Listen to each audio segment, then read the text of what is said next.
Alright, and here we are, the end of Mega Man 2, the very last level, where, of course, as you might imagine, you have to fight all of the bosses over again.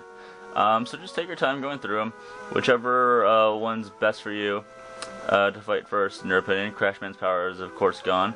So, let's start off, choose Airman's power, go to the bottom right, and take on Crashman himself. And in return, you'll get a large power regen every time you beat an enemy. So then it's really just up to you. Like, we didn't get to see us beat Metal Man with Quickman's power.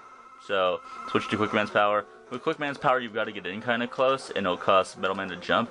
But really, not too much harder overall. Then you could, go to Flashman's power and go down to the bottom, middle, right side, and take out Quickman.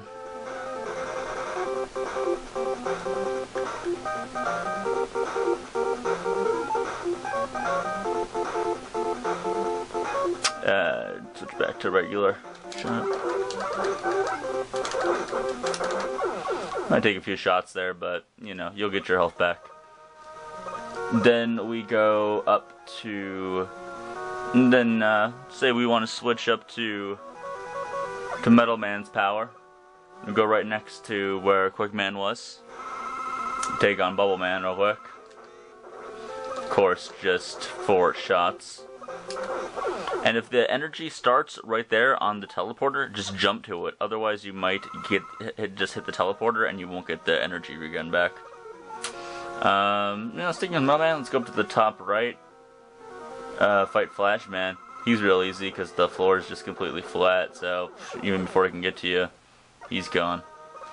Then, maybe someone a little harder. I still like to use regular Mega Man up against Airman, because Woodman's power, believe me, it does not work very well. Try it if you want, but it's ridiculous. So yeah, normal shot, and that time I didn't even get hit. Switch up to Bubble Man's power. And let's go fight Heat Man real quick. Same strategy, do a little jump there, hit him with the ball, hit him with another one, and bam, he's gone. And then lastly, I always fight Woodman last, because I know for a fact I can kill him in one shot. Just makes sense going in to fight Dr. Wily at full health that you'd want this. Alright, so now we're going to go fight Dr. Wily. Recommend, hopefully you're at full health. I just go in for the first form, because of course he's got multiple forms, so getting a good boss. Just use normal Mega Man for this first part.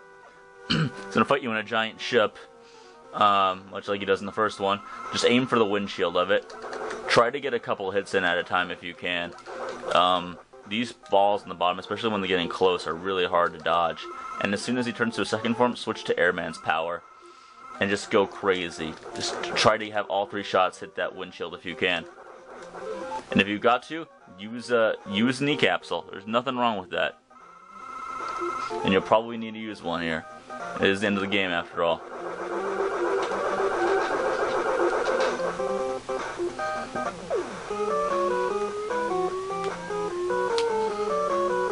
So then finally, of course, that wasn't the very end of the game.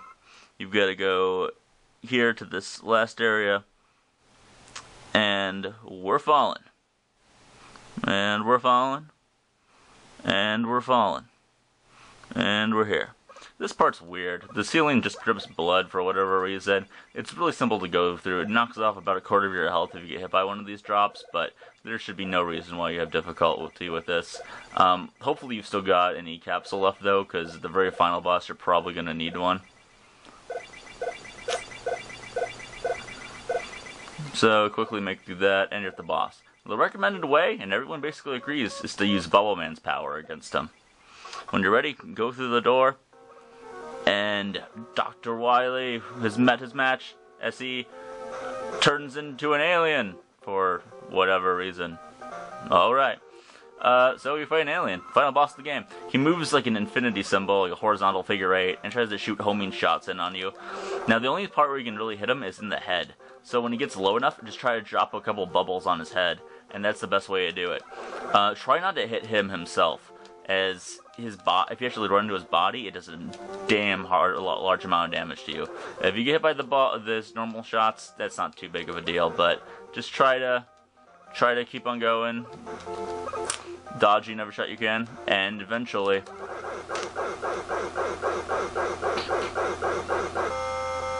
it was just the remote control the whole time.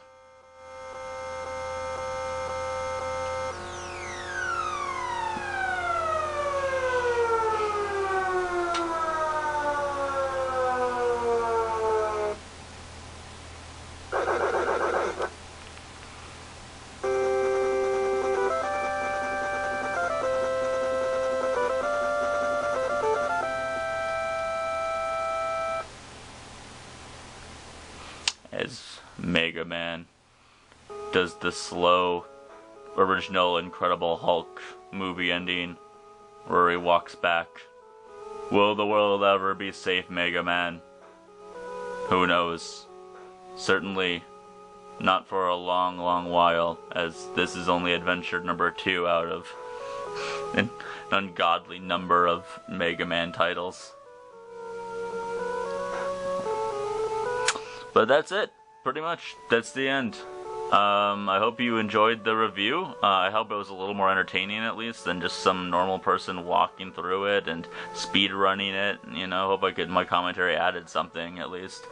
It's a really fun game, and I've had like 20 years almost of experience playing this game. So if you can figure it out the first time, you know, don't be disheartened by it. It is a pretty hard game. It's widely considered one of the best Mega Man games, one of the best games in general for the NES, so definitely worth your while to say you've accomplished this one, although the ending is kind of weak, his helmet on a hill.